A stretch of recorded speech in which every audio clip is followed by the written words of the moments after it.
It was Friday, July 4th, a special day in the United States. It was Independence Day, a time when families gathered, children waved flags, and fireworks lit up the night sky. But inside the big government building in Washington, D.C., things were quiet. Most senators had gone home. They were with their families, celebrating freedom. But one senator stayed behind. Her name was Lisa, and she came from the state of Alaska. Lisa was not thinking about celebrations. She was not planning to go to any party. That morning, she sat alone in her office, holding a brown folder. On the front of the folder, a name was written, Nnamdi Kanu. She had been reading about Nnamdi for days. She had seen the court ruling from Nigeria, from October 2022. The Nigerian Court of Appeal had said that Nnamdi Kanu's arrest and detention were wrong. The court said he should be released. But that ruling had not been followed. Lisa shook her head. She didn't understand why a legal court decision was being ignored. She believed in laws. She believed in justice. And this, what she had read, was not justice. Lisa stood up from her desk. She didn't wait for anyone. She didn't tell the press. She didn't ask her team to follow her. She took the folder in her hands and walked down the hall. Her footsteps echoed on the shiny floor. It was quiet. She entered the Senate chamber. The room was big and silent. The chairs were almost empty. The air was cool. The American flag stood tall in the corner. She walked straight to the podium and placed her folder on it. She took a deep breath and looked ahead. There were no crowds. No much reporters. No clapping. But that didn't matter to her. She adjusted the microphone and began to speak. Mr. President, I rise today not to speak of celebration, but to speak of justice. Her voice was calm but clear. She was not there to make noise. She was there to make a point. She opened the folder and pulled out one paper. This is a ruling from the Nigerian Court of Appeal, dated October 13, 2022. It says that the continued detention of Nnamdi Kanu is illegal. The court ordered his release. She looked around the empty room. But it has now been more than 2 years. That order has not been followed. Mr. Kanu is still in detention. Lisa paused. Her hands rested on the sides of the podium. She kept her voice soft but firm. This is not about politics. This is not about personal opinion. It is about respecting the law. She leaned slightly forward. When a court gives a final judgment, it must be followed. If we allow legal rulings to be ignored, we destroy the meaning of law. And if we destroy law, we destroy freedom. She took a breath. Her face showed no anger, just truth. I may not know Mr. Kanu personally. I may not agree with everything he has said. But that is not the point. This is about fairness. About justice. Lisa looked at the paper again, then set it down gently. Nigeria is a friend of the United States. And friends tell each other the truth. So I say this with respect, release Nnamdi Kanu, respect your court's decision. Follow the law. Her voice grew a little stronger. Justice delayed is justice denied. But justice ignored is even worse. She paused again, letting the silence settle. We in this Senate speak often about democracy, about freedom, about human rights. But those words must mean something. If we care about justice, we must care about it everywhere, not just when it is easy, but when it is right. She stepped back from the podium, her message complete. No one clapped. There was no music. But what she had said now became part of the Senate's official record. It was written down, word for word. And words like that, once spoken, can travel far. Lisa picked up her folder, turned, and walked slowly back to her seat. Her footsteps echoed once more through the quiet chamber. She sat down and folded her hands in her lap. She didn't speak again. She didn't smile. She just sat there, calm, focused, and strong. She had come alone. She had spoken alone.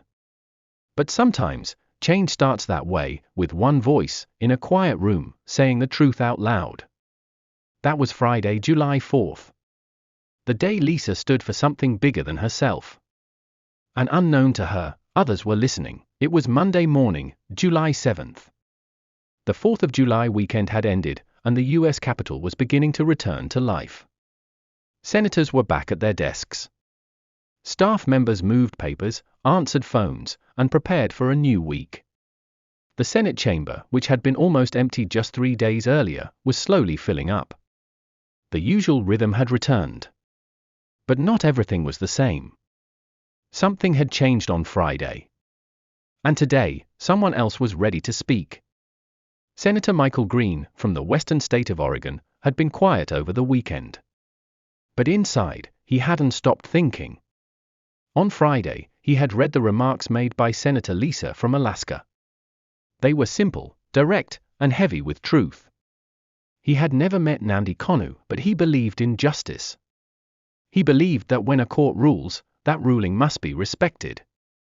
It didn't matter if it happened in Oregon, New York, or Nigeria.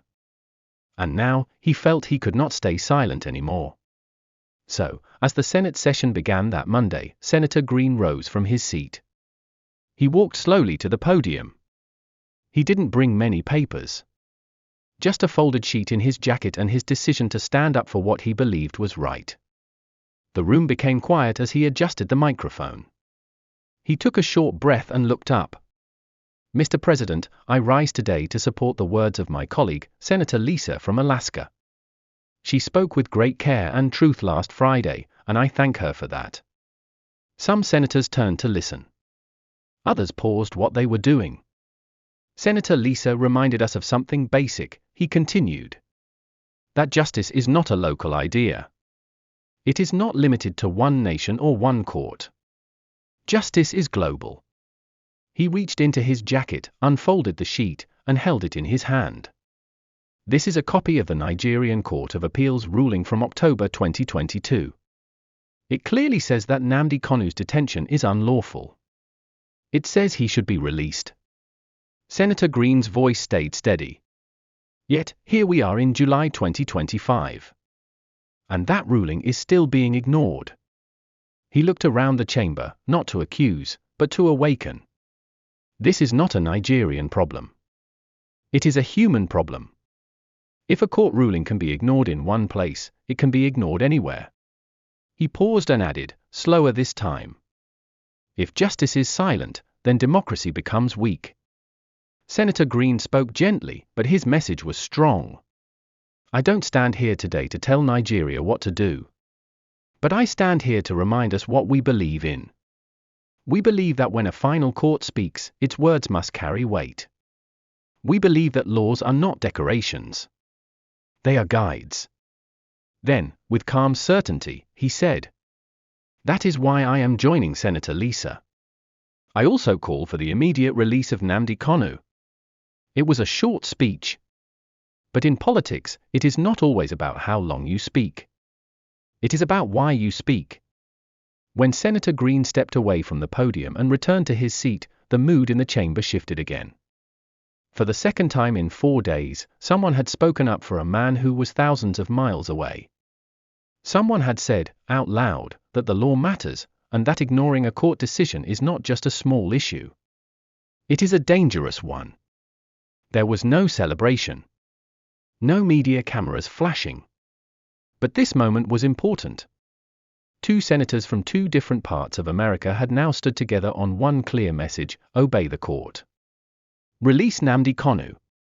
And though no one knew it yet, this quiet move inside the U.S. Senate was beginning to echo in other corners, inside offices, inboxes, and meetings. People were starting to pay attention. Because when one senator speaks, it can be dismissed. When 2 senators speak, it becomes harder to ignore. And so, on that Monday, July 7th, the line grew longer. The voice became stronger. And the simple demand for justice gained another defender. By Tuesday morning, the air in the Capitol felt different. It was subtle, but you could sense it. Conversations were shifting. Some senators spoke quietly in the hallways. Some paused longer than usual while reading their morning briefings. The topic wasn't in the headlines yet, but it was spreading. Two names kept coming up, Senator Lisa from Alaska and Senator Greene from Oregon. Their speeches about Nnamdi Kanu had not caused a political storm. Not yet. But they had lit a match. Now the flame was catching on to dry wood. The story was simple but powerful. The man was still in prison, even after a legal court in his country had ordered his release. It had been almost 2 years. And the senators believed that was wrong. That morning, Senator Lisa walked into the chamber just after 9 a.m. She looked calm. She greeted a few colleagues but kept her words brief. She carried a small notebook in her hand, and her steps were steady. She sat quietly in her seat, watching as the morning session began. She wasn't planning to speak again today. She had already done her part last Friday. But what happened next surprised even her. Just after 11 a.m., a third senator, this time from the state of Illinois, stood up. His name was Senator Raymond Clark, a man in his late 60s. He had a deep voice and was known for rarely speaking on international issues. But today, he made an exception. He didn't raise his voice. He didn't wave papers in the air. He simply stood, adjusted the mic, and began. Mr. President, I stand today with Senators Lisa and Greene.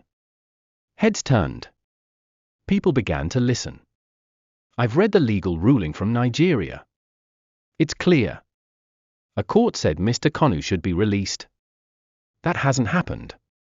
Senator Clark tapped the paper on the podium. When I was young, I believed that courts were sacred. That what a court said must be followed.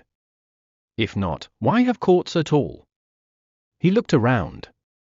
We cannot claim to stand for justice and ignore a man who is still in jail after a legal order for his release. He wasn't trying to impress. He wasn't seeking applause. Some might say this is not our business.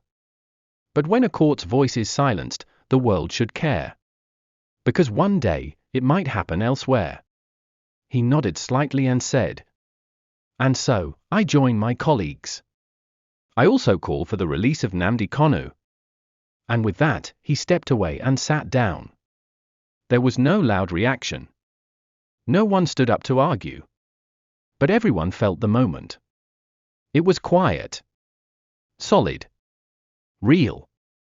3 senators had now spoken. One from Alaska. One from Oregon. One from Illinois. Different backgrounds. Different politics. But they all agreed on one thing: a law must be respected. From her seat, Senator Lisa looked at Senator Clark and gave a small nod. She didn't smile. She didn't clap. But her eyes said everything. They were no longer alone. Throughout the rest of the day, conversations picked up pace. Staffers started sending memos. More senators asked questions. Some pulled Lisa or Greene aside in the hallway to speak in private. Not everyone was ready to take the floor, but they were listening. They were reading. They were thinking. By the end of that Tuesday, something quiet but serious had begun. This wasn't a media campaign. There were no banners.